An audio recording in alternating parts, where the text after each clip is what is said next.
Welcome बच्चों। आज का जो हमारा टॉपिक रहेगा वो रहेगा मैटर। क्लास 9th का फर्स्ट चैप्टर है। सीबीएसई बोर्ड में, आईसीएसई बोर्ड में भी है, लेकिन वो किसी और नाम से चैप्टर, लेकिन मैटर एक कॉमन वर्ड है तो वहाँ से हम इसको देख सकते हैं। तो चलिए शुरू करते हैं आज का अपना chapter matter in our surroundings.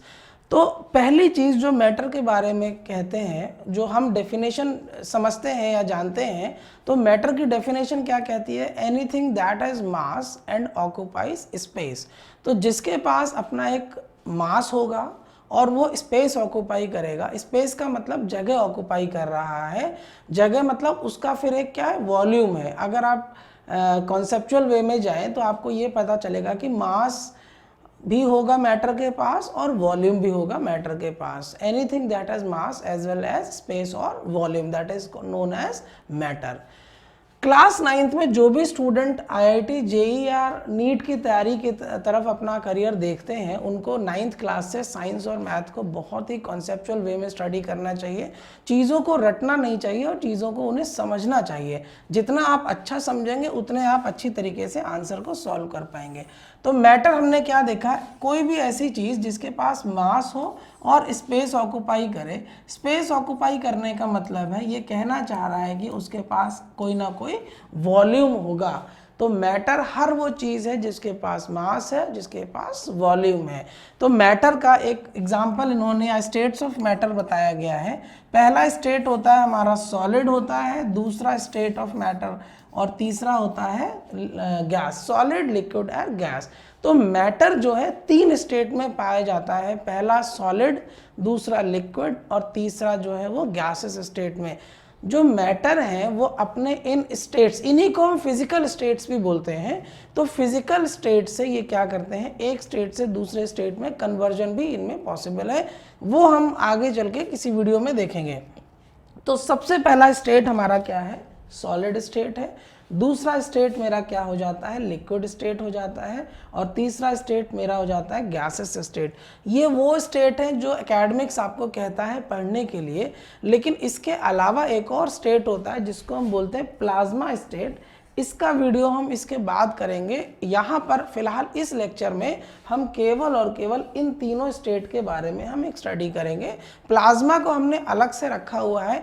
किसी स्टूडेंट को बहुत ज़्यादा क्यूरियोसिटी होती है कि प्लाज्मा होता क्या है, क्योंकि सॉलिड स्टेट तो वो समझ लेते हैं कि भाई उसको देख के समझ में आता है। एक बर्फ़ का टुकड़ा ले लिया, आइस क्यूब ले लिया तो सॉलिड स्टेट हो गया। अगर वही पानी में कन्वर्ट हो जाए, मेल्ट हो जाए तो लिक्विड स्टेट हो जाएगा। और अगर हम उसी को हीट अप करें और वो एवापोरेट हो जाए, मतलब वो गैस की फॉर्म में चला जाए या वेपर की फॉर्म में चला जाए, तो वो उसका क्या हो जाता है? गैसेस स्टेट हो जाता है। तो प्लाज्मा स्टेट क्या है, इसके लिए हम एक नया एक अलग वीडियो करेंगे। इसके बाद हम वो वीडियो करेंगे, राइट। तो सॉलिड स्टेट में हम बहुत ही अच्छी तरीके से जानते हैं कि सॉलिड स्टेट क्या होता है। सॉलिड के यहाँ पर कुछ एग्जांपल्स दिए गए हैं, जैसे ये आपके गोल्ड बार्स रखे हुए हैं, ये भी सॉलिड स्टेट में है। आइस क्यूब रखा हुआ है, वुड रखा हुआ है, यहाँ पर कुछ क्रेयॉन कलर रखे हुए हैं। सॉलिड, सॉलिड का मतलब है कि एक ऐसी चीज़ जो हमें, अगर हम उसको फील करें, टच करें, तो हमें वो जो है बहुत ज़्यादा डेंस्ड या मास ऑक्युपाइड लगे, ठीक है ना। तो होता क्या है, अगर हम उसके थोड़ा डिटेल में जाएं, अगर हम उसके इंट्रिकेट डिटेल को समझने की कोशिश करें, तो हमें ये समझ में आता है, या साइंस हमें ये बताता है, जो रिसर्च और एक्सपेरिमेंट्स हुए हैं वहाँ से हमें क्या पता चला है कि जो जितने भी हमारे सब्सटेंसेस हैं और जो मटेरियल्स हैं वो मैटर या एटम से, स्मॉलेस्ट पार्टिकल जो हो गया वो एटम हो गया है। तो एटम से मिलके बने हैं। यहाँ पर जो एक ब्लॉक आपको दिखा रहा है वो हमको क्या बता रहा है कि ये क्या है? एक एटम है, राइट। तो यहाँ पर आप देखिए, एक एटम ये रहा और एक एटम ये, एक एटम ये। तो एटम जो है वो क्या है? इनकी बाउंड्री एक दूसरे से जो है वो क्या कर रही है? टच कर रही है। तो इसका मतलब सॉलिड के केस में एटम्स जो होते हैं बहुत ही करीब रखे होते हैं, बहुत ही पास पास रखे होते हैं। इनके बीच में जो स्पेस होता है वो ना के बराबर होता है, ठीक। तो सॉलिड के केस में जो एटम्स होंगे वो क्या हो जाएंगे? बहुत ही क्लोजली पैक्ड, बहुत ही पास पास रखे होंगे। तो सॉलिड के केस में क्या होता है? जो मास होता है per unit volume, per unit volume जो मास होता है वो ज़्यादा होता है एज़ कम्पेयर टू गैस और एज़ कम्पेयर टू लिक्विड्स। तो मास पर यूनिट वॉल्यूम हम उसको अगला कभी टर्म डेंसिटी देखेंगे तो वहाँ समझेंगे।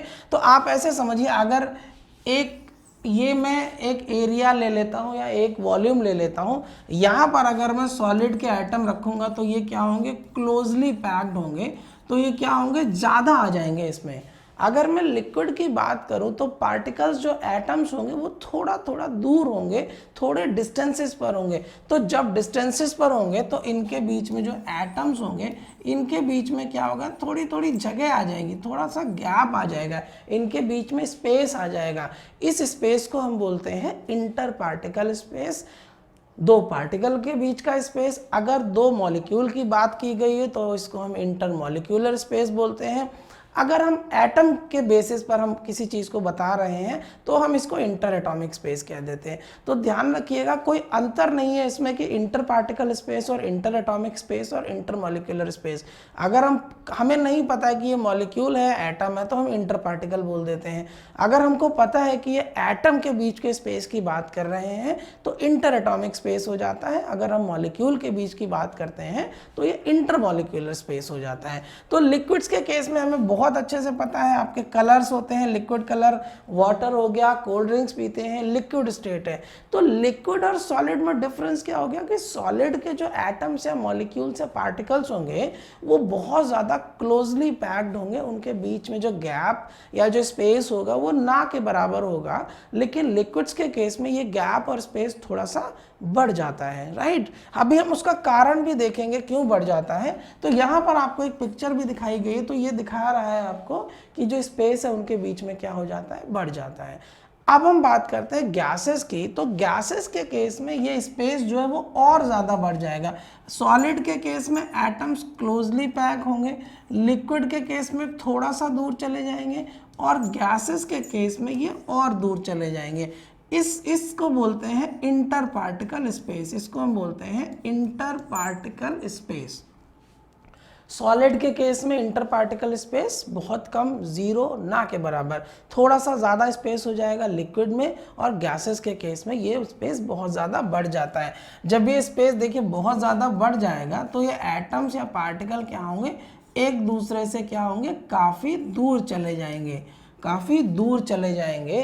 तो अगर हम एक पर्टिकुलर एरिया या एक पर्टिकुलर वॉल्यूम की बात करें तो वहाँ पर जो गैसेस मॉलिक्यूल्स होंगे कम होंगे। मान लीजिए आप एक बोतल ले लीजिए, बोतल में क्या करिए, आप सॉलिड भरते हैं तो सॉलिड जो होगा वो ज़्यादा आ जाएगा, उसमें उसका मास ज़्यादा होगा।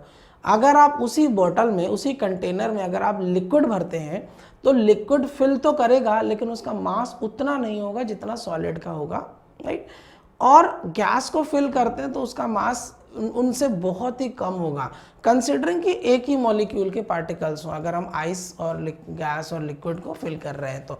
चलिए, तो यहाँ पर देखिए गैसेस में आपके हीलियम गैसेस बलून में गैस फिल करते हैं, जो साइक्लोन आता है वहाँ पर जो एयर फ्लो करती है, ठीक है ना, ये सारे के सारे हमारे गैसेज हैं। यहाँ पर जो पार्टिकल्स होते हैं वो बहुत दूर होते हैं। तो इन अ नटसेल क्रक्स क्या है इन सारी चीज़ों का, जो अभी तक हमने देखा, सॉलिड के पार्टिकल क्लोजली पैक्ड होते हैं, पर यूनिट वॉल्यूम में ज़्यादा मास ऑक्यूपाई करते हैं, लिक्विड के केस में मॉलिक्यूल्स या पार्टिकल्स थोड़ा सा दूर हो जाते हैं, और सॉलिड्स के कंपैरिजन में कम एटम्स या मॉलिक्यूल्स उतनी जगह पर रह सकते हैं, और गैसेस के केस में ये डिस्टेंस और ज़्यादा बढ़ जाता है। तो सेम स्पेस में गैसेस के मॉलिक्यूल्स जो होंगे वो क्या होंगे, और ज़्यादा कम हो जाएंगे। चलिए नेक्स्ट हमारे पास है, अब हम एक ये इंपॉर्टेंट चीज़ ये है कि आपके एग्जाम में क्वेश्चंस पूछता है differentiate between solid, liquid and gas.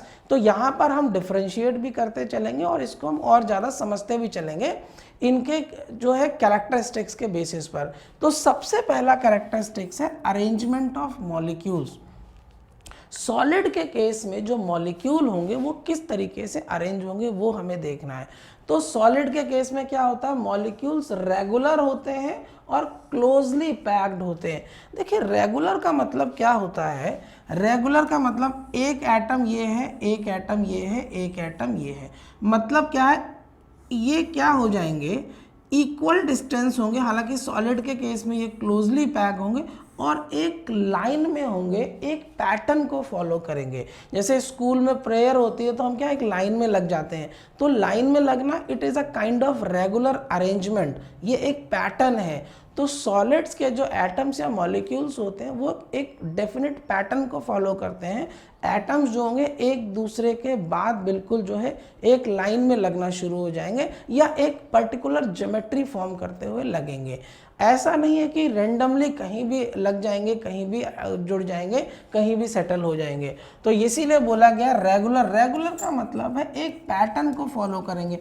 अब ये कौन सा पैटर्न फॉलो करेंगे वो इंडिविजुअल मैटर या इंडिविजुअल सॉलिड टू सॉलिड पर डिपेंड करेगा।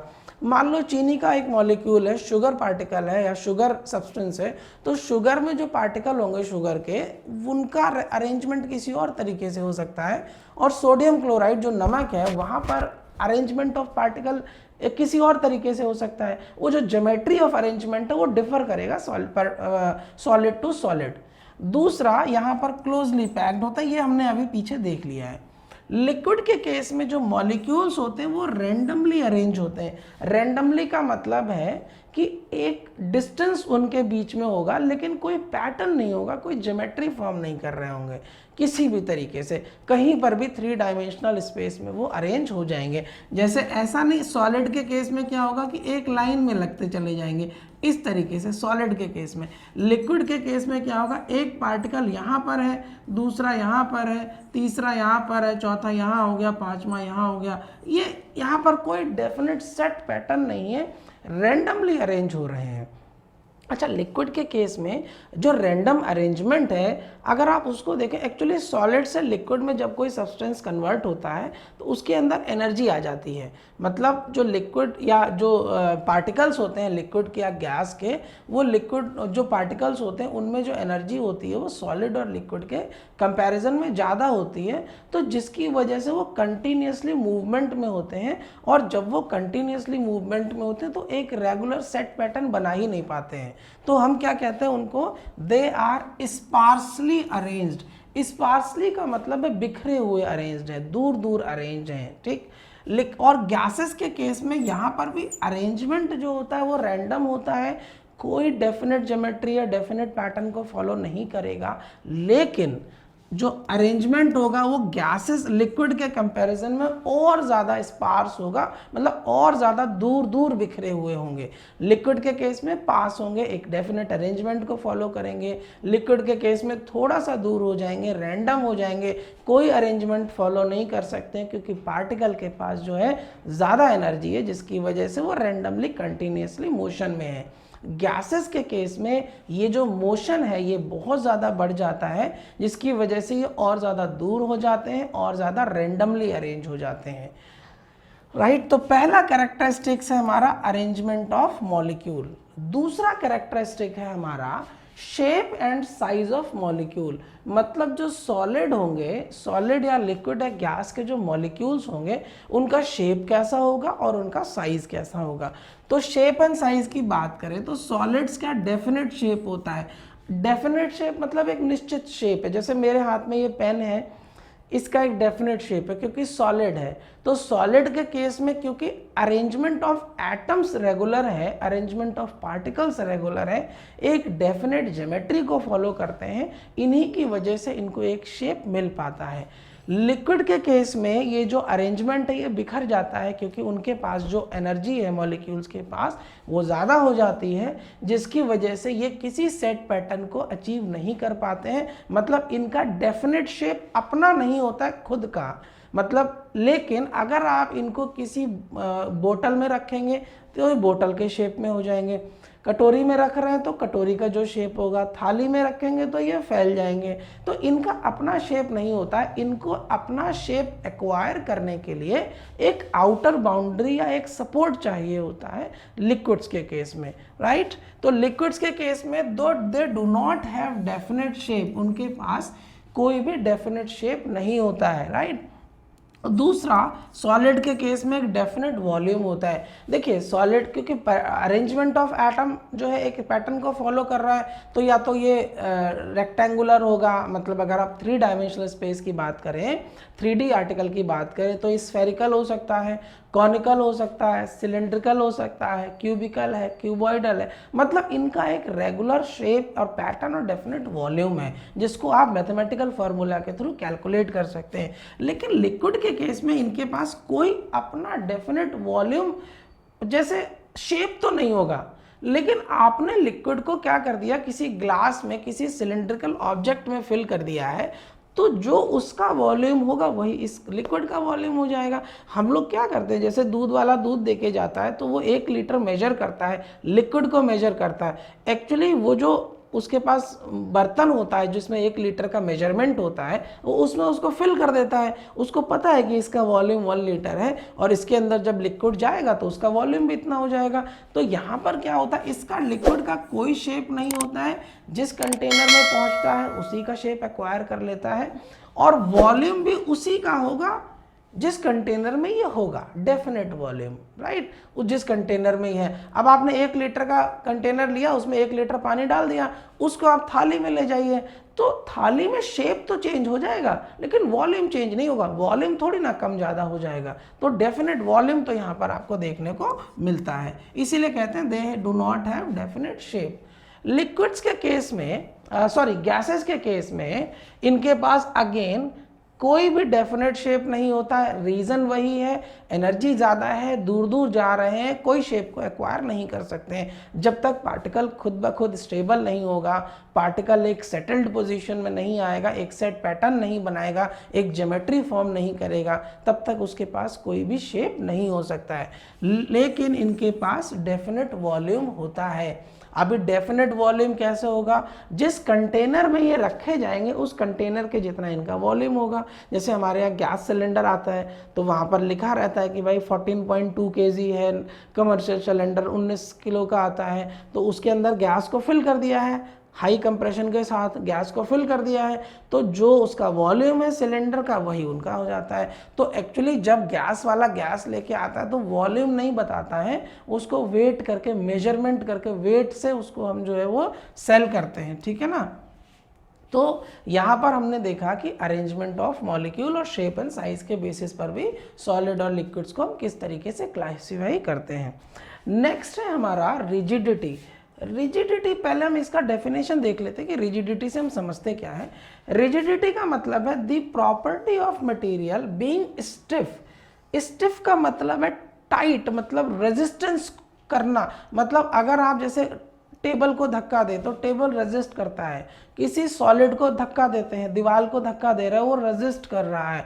तो जो भी सॉलिड मटेरियल होंगे वो रेजिस्टेंस ज़्यादा प्रोवाइड करेंगे। तो रिजिडिटी का मतलब क्या है, इस जब हम किसी भी मटेरियल को हम फोर्स लगाते हैं, किसी को हम ऑब्जेक्ट या किसी मटेरियल के ऊपर जब हम फोर्स लगाएंगे वो एक स्टिफनेस शो करेगा, मतलब कठोरता, rigidity, hardness type kind of show करेगा, जिसकी वजह से वो अपने शेप में चेंज होने में एक रेजिस्टेंस प्रोवाइड करता है। जैसे सॉलिड है, सॉलिड को जब आप फोर्स लगाएंगे तो वो एक अपने शेप को जल्दी चेंज नहीं करेगा, वो अपना एक रेजिस्टेंस फोर्स लगाएगा, और ये रेजिस्टेंस फोर्स क्योंकि एटम्स क्लोजली पैक्ड होते हैं इसी की वजह से हमें मिलता है। तो these are being stiff and shows resistance towards change in shape. अगर आप इनका शेप को चेंज करना चाहेंगे तो ये क्या होगा, आप एक रेजिस्टेंस शो करेंगे। सॉलिड्स के केस में देखिए पार्टिकल्स जो होते हैं वो कैसे होते हैं, क्लोजली पैक्ड है। अगर आपने यहाँ से यहाँ इधर पर फोर्स लगाया है तो क्या होगा, ये तो बॉन्डेड है, ये सभी आपस में कैसे है, बॉन्डेड है। तो ये फोर्स क्या करेगा, इसको तोड़ने की कोशिश करेगा, इन बॉन्ड्स को। तो इन बॉन्ड्स को लेकिन सॉलिड तोड़ना नहीं चाहेगा। तो फोर्स से तो आप तो तोड़ना चाह रहे हैं, लेकिन सॉलिड की अपनी एक जो बॉन्ड स्ट्रेंथ होगी उसके बेसिस पर ये फोर्स को लगाएगा या उस फोर्स को जो आप लगा रहे हैं उसको अपोज करेगा। This is called resistance. तो जो रेजिस्टेंस जो ये देगा, राइट, इसकी वजह से जो सॉलिड होगा वो क्या करेगा, अपनी शेप में चेंज नहीं होने देगा। ये अलग बात है कि आप बहुत ज़्यादा एक्सेसिव फोर्स लगाए, नहीं मैं तो इसको तोड़ के ही रहूँगा, तो तोड़ के रहेंगे तो टूट तो जाएगा लेकिन रेजिस्टेंस तो शो करेगा। लिक्विड की तरह थोड़ी कि आपने जो है ग्लास से दूसरे ग्लास में पलट दिया, कोई रेजिस्टेंस ही नहीं आ रहा है, आराम से मॉलिक्यूल जो है अपने हिसाब से फिर से जो है रेंडमली फिर अरेंज हो गए। तो लिक्विड के केस में ये कैसे होते हैं, क्या रिजिड होते हैं, थोड़े रिजिड होते हैं, स्लाइटली रिजिड, थोड़ा बहुत रेजिस्टेंस ये फेस कराते हैं, शो करते हैं। गैसेस के केस में बिल्कुल भी रिजिड नहीं होते हैं। तो सॉलिड रिजिड होते हैं, कठोर होते हैं, क्या शेप को आसानी से चेंज करेंगे, नहीं। लिक्विड के केस में रिजिडिटी होती है बहुत ना के बराबर। क्या ये रेजिस्टेंस शो करते हैं, हाँ करते हैं। जैसे आप क्या करिए, हनी को आप जब डालते हैं चम्मच से या किसी कंटेनर से तो थोड़ा रेजिस्टेंस हम शो करते हैं, या जो भी विस्कस लिक्विड, थोड़ा सा गाढ़ा लिक्विड जो हो जाता है सेमी सॉलिड टाइप, वो रेजिस्टेंस शो करता है। दूसरा, गैसेस के केस में, गैसेस में कोई रिजिडनेस नहीं होती है, इनका कुछ अपना शेप ही नहीं होता, आराम से जैसे चाहो वैसे इनको चेंज कर दो, मोल्ड कर दो। रिजिडिटी का ठीक उल्टा होता है जो हमारा अगला कैरेक्टरिस्टिक्स है, इसको हम बोलते हैं फ्लूडिटी। फ्लूडिटी का मतलब बहना, हवा की तरफ फ्लो हो जाना, बह जाना, राइट। तो fluidity is what, it is a physical property of substance that enables it to flow. एक ऐसी फिजिकल प्रॉपर्टी मैटर की जिसके कारण ये क्या हो जाए, बहने लगे, फ्लो करने लगे, इजीली स्मूथली जो है मॉलिक्यूल्स जो है वो ट्रैवल करने लग जाए। सॉलिड के केस में कोई फ्लूडिटी नहीं होती है। सॉलिड के केस में अगर फ्लूडिटी होती तो आप कोई सॉलिड ऑब्जेक्ट रखते तो वो क्या होता, बैठ जाता, मेल्ट हो जाता, पिघल जाता, मॉलिक्यूल्स को जो है पूरा नीचे नीचे एक तरफ धीरे धीरे धीरे धीरे बिखरते चले जाते हैं, नीचे की तरफ बहते चले जाते। लिक्विड के केस में बहुत अच्छी खासी फ्लूडिटी होती है, हाई फ्लूडिटी। पानी को फैलाएंगे, जिस तरफ ढलान होगा उस तरफ चला जाएगा, तो फ्लूड जो है वो, लिक्विड जो है वो फ्लो कर जाएगा, ठीक है ना। तो यहाँ पर जो बॉन्ड स्ट्रेंथ होती है वो बहुत वीक होती है। सॉलिड के केस में बॉन्ड स्ट्रेंथ अच्छी होती है, जिसकी वजह, देखिए फ्लूड मतलब बहने के लिए बॉन्ड का टूटना जरूरी है। जिसके बॉन्ड स्ट्रांग होंगे वो नहीं टूटेंगे, जिसके बॉन्ड वीक होंगे वो टूटते हैं, राइट। तो लिक्विड के केस में बॉन्ड वीक होता है और गैसेस के केस में तो ना के बराबर बॉन्ड स्ट्रेंथ होती ही नहीं है। तो यहाँ पर वेरी हाई फ्लूडिटी, बहुत ज़्यादा फ्लूडिटी होती है, इसकी वजह से जो गैसेस है वो बहुत ही इजीली फ्लो करती हैं। तो fluidity is one of the characteristics of matter. Next यहाँ पर जो हमारा अगला कैरेक्टरिस्टिक्स है वो है इंटरमॉलिक्यूलर स्पेस। इंटरमॉलिक्यूलर स्पेस, दो मॉलिक्यूल के बीच में डिस्टेंस।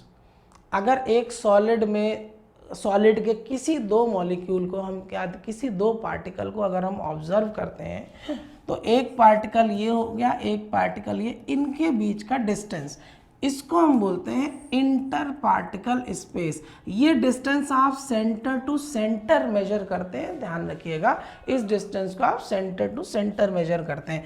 तो एक पार्टिकल ये हो गया, दूसरा पार्टिकल ये हो गया। तो सॉलिड के केस में क्या बोल रहा है, इंटर मॉलिक्यूलर या इंटर पार्टिकल स्पेस नहीं होता है। बिल्कुल हमें पता है कि सॉलिड के केस में पार्टिकल कैसा होता है, बिल्कुल ही क्लोजली पैक्ड होते हैं। अगर आप इस स्पेस को मेजर करेंगे, ये इन दोनों के एटम के बीच का स्पेस, ये होता है डिस्टेंस। सेंटर टू सेंटर जब बोलते हैं तो हम बोलते हैं इंटर पार्टिकल डिस्टेंस, राइट। अगर हम सेंटर टू सेंटर मेजर करते हैं, अब जैसे यहाँ पर हमने मेजर करके बताया ये, तो ये हमारा हो गया इंटर पार्टिकल स्पेस, ठीक है ना। मतलब दो पार्टिकल के बीच में जो जगह है, inter particle space. Inter particle distance का मतलब है दो पार्टिकल के बीच में सेंटर टू सेंटर की डिस्टेंस, राइट। तो इंटर पार्टिकल स्पेस और इंटर पार्टिकल डिस्टेंस, हालांकि बहुत ज़्यादा इससे फर्क नहीं पड़ता है, ठीक है ना। स्पेस का मतलब है यहाँ पर कोई आ जाएगा। तो इंटर मॉलिक्यूलर स्पेस सॉलिड के केस में क्या होता है, जीरो, कोई स्पेस नहीं होता है, बिल्कुल जीरो होता है। लिक्विड्स के केस में there is intermolecular space present between the liquids. तो लिक्विड के केस में जैसे यहाँ पर जो ये जो स्पेस है, ये वाला जो स्पेस है, ये इंटर पार्टिकल स्पेस यहाँ पर होता है। और गैसेस के केस में ये स्पेस और ज़्यादा बढ़ जाता है क्योंकि मॉलिक्यूल्स के पास एनर्जी और ज़्यादा बढ़ जाती है, राइट।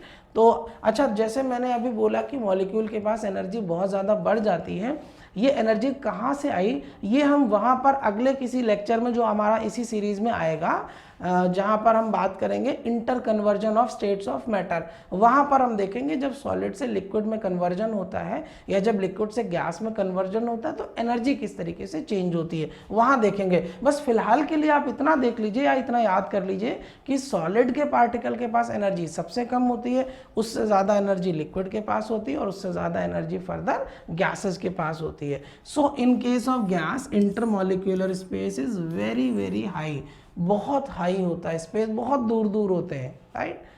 सो ये रहा हमारा इंटरमॉलिक्यूलर स्पेस।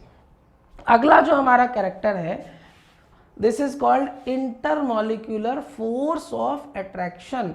जो दो मॉलिक्यूल हैं उनके बीच में फोर्स ऑफ अट्रैक्शन कैसा है, मतलब ये अट्रैक्ट अगर कर रहे हैं तो कितना फोर्स, या किस में ज़्यादा फोर्स होगा किस में कम फोर्स होगा। देखिए, कोई भी चीज़ एक दूसरे के पास क्यों होती है, क्योंकि इनके बीच में अट्रैक्शन होता है। कोई भी चीज़, कोई भी ऑब्जेक्ट तभी एक दूसरे के पास रह सकती है जब उनके बीच में अट्रैक्शन है। मान लो आपका कोई बेस्ट फ्रेंड है तो आप उसके साथ ज़्यादा रहते हैं, आप उसके साथ ज़्यादा इसलिए रहते हैं कि आपके बीच में एक बॉन्डिंग है, आपके बीच में एक फोर्स ऑफ अट्रैक्शन है जो कि आपको एक दूसरे के करीब लेके आता है, तो फोर्स ऑफ अट्रैक्शन।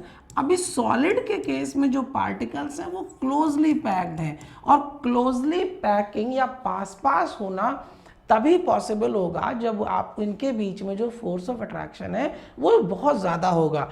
तो सॉलिड्स के केस में जो फोर्स ऑफ अट्रैक्शन है, ठीक है ना, सॉलिड्स के केस में ये हाईएस्ट होता है।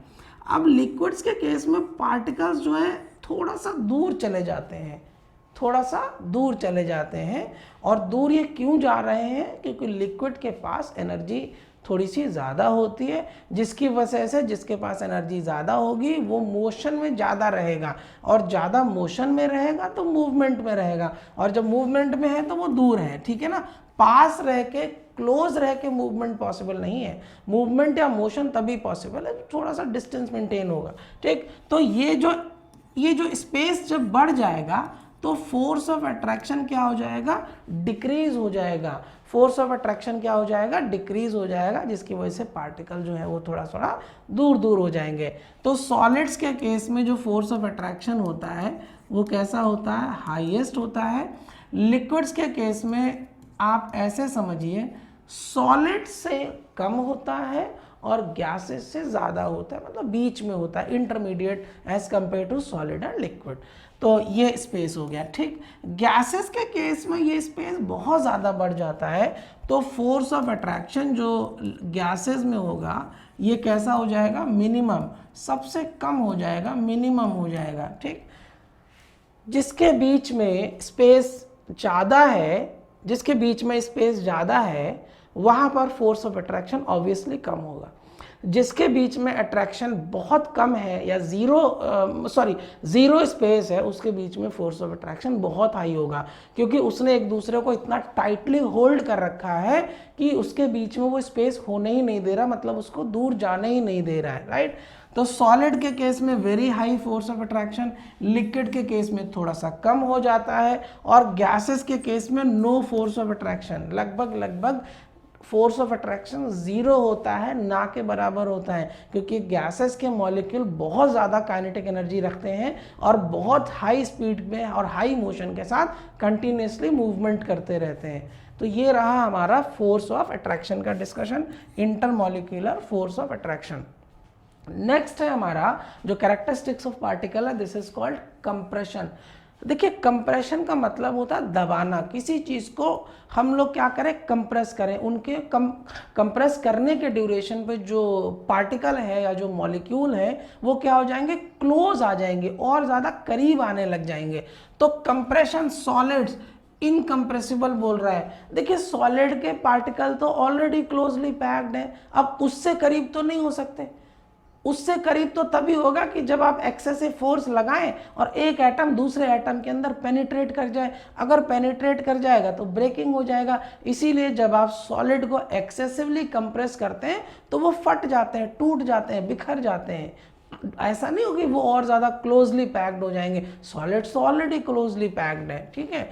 Next is your liquids. Liquids के केस में जो कंप्रेसिबिलिटी होती है वो थोड़ी होती है, मतलब आप लिक्विड के पार्टिकल हमें पता है थोड़ा थोड़ा दूर होते हैं, तो एक लिमिटेड अमाउंट तक आप उनको कंप्रेस कर सकते हैं, बहुत ज़्यादा नहीं कर सकते हैं। तो liquids are slightly compressible, solids are आप मान के चलिए इनकम्प्रेसिबल हो जाते हैं, और gases are highly compressible. Gases जो होती हैं वो बहुत ही ज़्यादा कंप्रेसिबल होती हैं। तो चलिए यहाँ से देखते हैं, एक हमने यहाँ पर एक इमेज लगाई हुई है, आप देखिए यहाँ पर क्या हो रहा है। यहाँ पर ये हमारे पास लिक्विड है, तो लिक्विड के केस में आप देखिए इतना एक वॉल्यूम है, आप इसको प्रेशर अप्लाई कर रहे हैं, यहाँ से फोर्स अप्लाई कर रहे हैं, तो मॉलिक्यूल थोड़ा सा ही मूव करेंगे।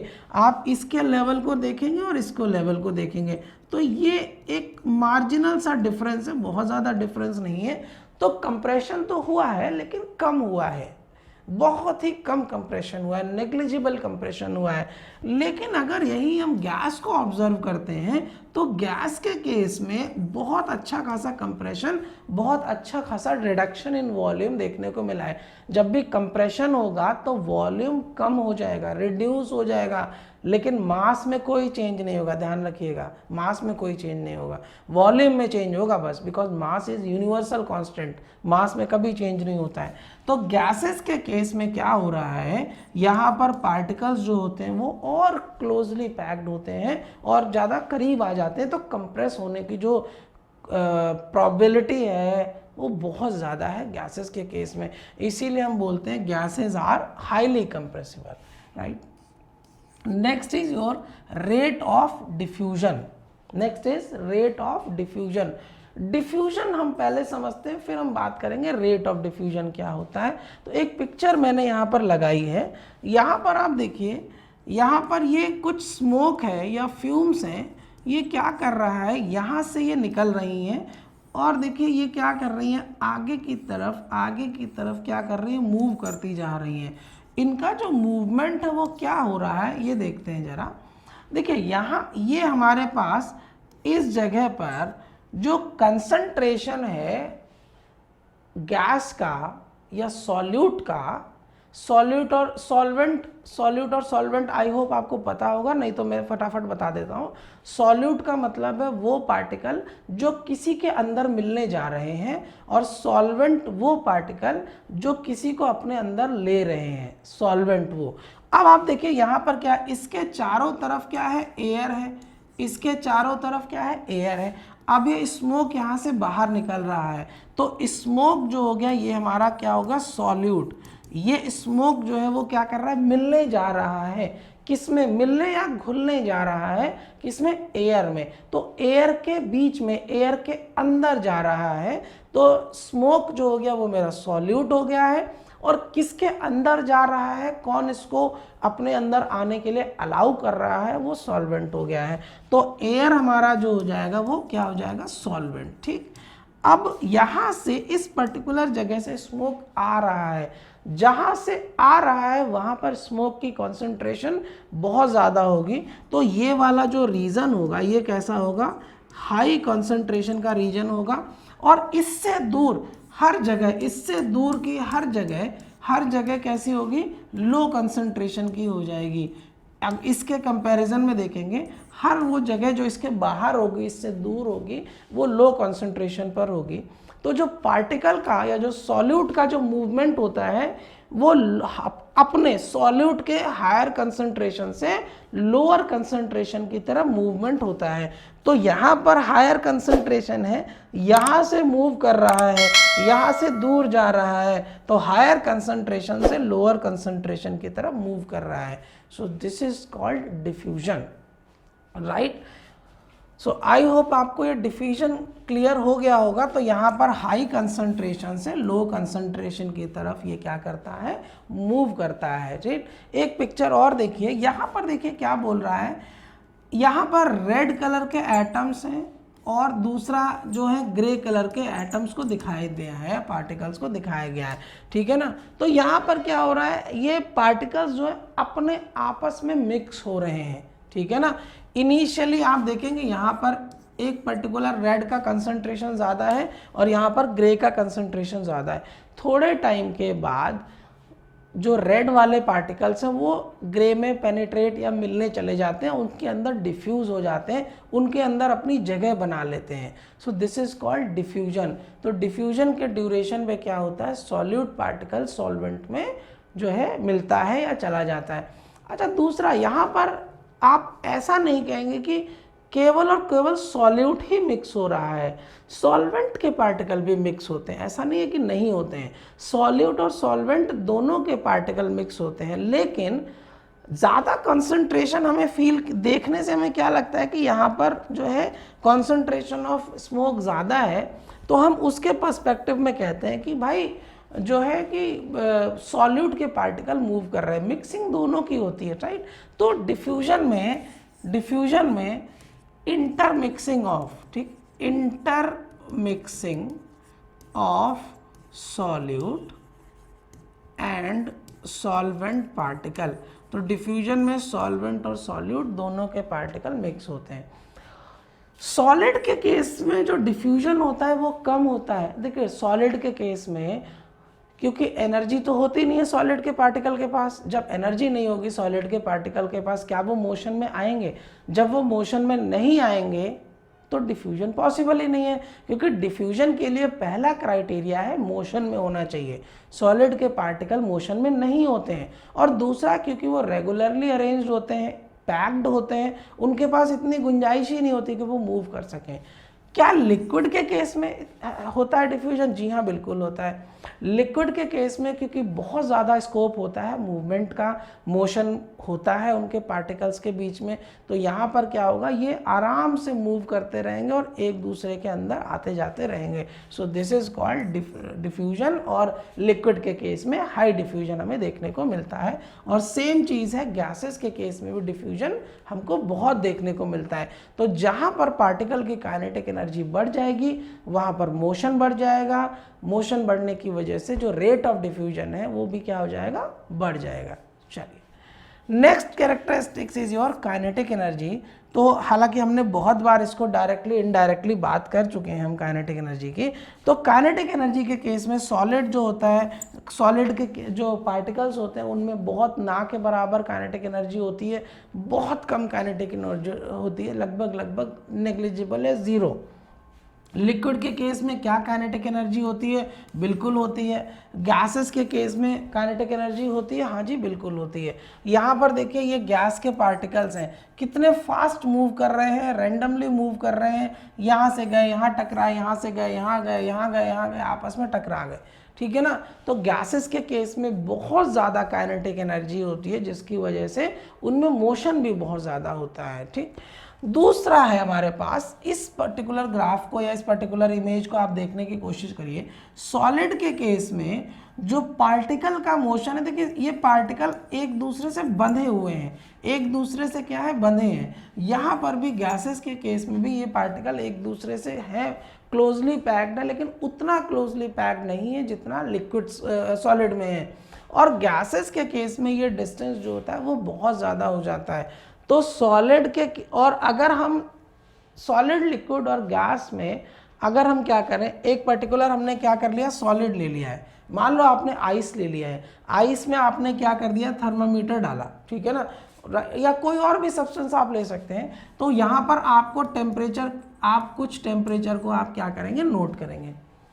लिक्विड अगर अब आप क्या करें, या अगर आप उसको कुछ हीट प्रोवाइड करें, सॉलिड से लिक्विड में जा रहे हैं तो आपको मेल्ट करना पड़ेगा, मेल्ट करने के लिए हीट प्रोवाइड करनी पड़ेगी। तो क्या करिए, आप इस सॉलिड को आप कुछ हीट प्रोवाइड करिए, मतलब आप इसका जो टेम्परेचर है वो क्या करिए, इंक्रीज कीजिए। इंक्रीज करने पर आप देखेंगे कि ये लिक्विड में कन्वर्ट हो रहा है, और इसी इंक्रीज इन टेम्परेचर की वजह से इनके जो पार्टिकल्स हैं इनमें ज़्यादा मोशन आ जाता है। टेम्परेचर बढ़ाने से काइनेटिक एनर्जी बढ़ती है, टेम्परेचर कम करने से काइनेटिक एनर्जी डिक्रीज होती है। सेम अगर आप फिर से अगर आप इनको गैसेस स्टेट में कन्वर्ट करना चाहें तो आपको फिर से इनका टेम्परेचर बढ़ाना पड़ेगा, और जब आप फिर से इनका टेम्परेचर बढ़ाएंगे तो इनके टेम्परेचर बढ़ाने का मतलब है आप काइनेटिक एनर्जी ज़्यादा प्रोवाइड कर रहे हैं। ज़्यादा प्रोवाइड करेंगे जब, तब क्या होगा, इनके पार्टिकल्स के बीच में जो मोशन होगा वो क्या होगा, और ज़्यादा फास्ट और ज़्यादा रैंडम होता चला जाएगा, जिसकी वजह से इनके बीच में जो डिस्टेंस है वो भी बढ़ जाएगी, इंटर पार्टिकल डिस्टेंस भी वो बहुत ज़्यादा बढ़ती हुई नज़र आएगी। तो सॉलिड के केस में काइनेटिक एनर्जी बिल्कुल कम, लिक्विड के केस में काइनेटिक एनर्जी बढ़ जाती है क्योंकि हम टेम्परेचर बढ़ा रहे हैं। गैसेस के केस में ये काइनेटिक एनर्जी और ज़्यादा बढ़ जाती है क्योंकि यहाँ पर हम और टेम्परेचर बढ़ा रहे होते हैं, राइट। तो यहाँ पर ये हमारे कुछ कैरेक्टरिस्टिक्स ऑफ पार्टिकल्स थे, जहाँ पर हमने एक एक करके बहुत सारे पार्टिकल्स के कैरेक्टरिस्टिक्स को स्टडी किया है, डिफरेंसेस को भी हमने देखा है। बुक में आपको इसका एक टेबुलेटेड फॉर्म में मिल जाता है डिफरेंस, आप वहाँ से इसको नोट कर लीजिएगा। आपके एग्जाम में क्वेश्चन पूछता है डिफरेंशिएट करने के लिए, इंपॉर्टेंट क्वेश्चन है, आप इसको देख लीजिएगा। तो आई होप ये वीडियो आपको समझ में आया होगा, आपका कुछ नॉलेज इनहेंस हुई होगी। तो चलिए मिलते हैं अगले लेक्चर में, और अगले लेक्चर में हम बात करेंगे, हमने यहाँ पर 3 स्टेट की बात की है, सॉलिड, लिक्विड और गैस। अगले स्टेट में हम बात करेंगे प्लाज्मा स्टेट की, इंडिविजुअली हम प्लाज्मा स्टेट को डिस्कस करेंगे। और देखिए प्लाज्मा स्टेट जो है वो आपके एग्जाम वगैरह में नहीं पूछा जाता है, लेकिन हाँ आपकी अंडरस्टैंडिंग जो है वो डेवलप करेगा, आप थोड़ा सा समझ पाएंगे कि जो प्लाज्मा स्टेट कहते हैं वो होता क्या है और किस तरीके से ये स्टेट जो है वो जनरेट हुआ करते हैं। तो चलिए मिलते हैं अगले लेक्चर में। Thank you very much.